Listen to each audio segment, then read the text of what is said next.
Because he couldn't bear living alone any longer, 70-year-old Otto decided to commit suicide. He carefully cleaned his room, put on the suit his wife loved him in when she was alive, then gently touched the lucky coin his wife left behind, praying for her forgiveness and understanding. Without hesitation, he stood on a chair and prepared to hang himself with the rope he had ready. However, the noise outside suddenly interrupted him. Some new neighbors had moved in across from his house. Otto was furious, because he never allowed cars to pass in front of his house. As Otto was about to argue with the neighbors, the nervous man almost hit Otto's doorstep while reversing. He shouted at the driver to get out of the car. Everyone thought a conflict was about to happen, but Otto just helped the man park the car in the garage. Just as he was about to continue his anger, he suddenly saw the two children of his neighbors.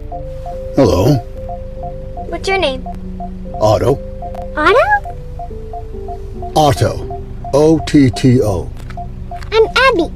O-T-T-O. The girl's smile healed his anger. After a brief scolding of the man, Otto returned to his home. The unexpected interruption didn't stop Otto's plan to commit suicide. He sat on the sofa, looking at the books his wife left behind. After thinking for a long time, he tried to commit suicide again, but he realized his pessimistic mood would affect the two children, so he temporarily abandoned his plan. The next day, Otto went to the train station where he worked. He decided to jump onto the tracks and end his life, but just as he was waiting for the train, a stranger fainted in the middle of the tracks. Otto immediately jumped onto the tracks to save the man. After doing that, Otto didn't leave. He stayed on the tracks, but as the train approached, he felt fear. Quietly, he left the station. Afterward, he bought a bouquet of flowers and went to his wife's tombstone. He shared his despair and confusion with her. After a heartfelt confession, Otto returned home. He cleaned the house thoroughly and prepared to continue with his suicide plan. However, a sudden knock on the door interrupted him. It was his neighbors bringing him delicious food. They wanted to thank him for helping the day before. Then Mary made a request. She wanted to borrow Otto's tools to get rid of the neighbors quickly. Otto reluctantly lent them the tools. Once he went back inside,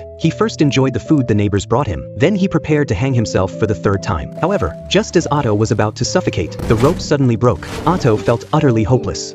He couldn't even carry out the act of suicide, so he decided to use a more direct method to end his life. The next morning, he returned the lunchbox to his neighbor, then cleaned up the snow in the community. After doing all that, he put on his wife's favorite suit again, then connected a hose to the car's exhaust. He tried to end his life in the sealed car. As Otto's consciousness began to fade, his neighbors once again interrupted him. Mary urgently asked for Otto's help. She said her husband had fallen and broken his leg during renovations, but she didn't know how to drive. She asked Otto to take her to the hospital. At the hospital, Otto helped take care of the neighbors' two children. To lighten the atmosphere, Otto told them a fairy tale. On the way back, the two children kept praising Otto's company that day. It was the first time Otto felt recognized and needed since his wife passed away. The next day, the neighbors once again found Otto to thank him. They gave him a painting from their daughter. It featured a humorous, colorful little figure. The woman told Otto that it was how her two children saw him. In the pure, innocent eyes of the children, Otto was a lively and colorful good man. For the first time, Otto began to imagine a future. Just then, a loud, tragic cat cry broke his thoughts.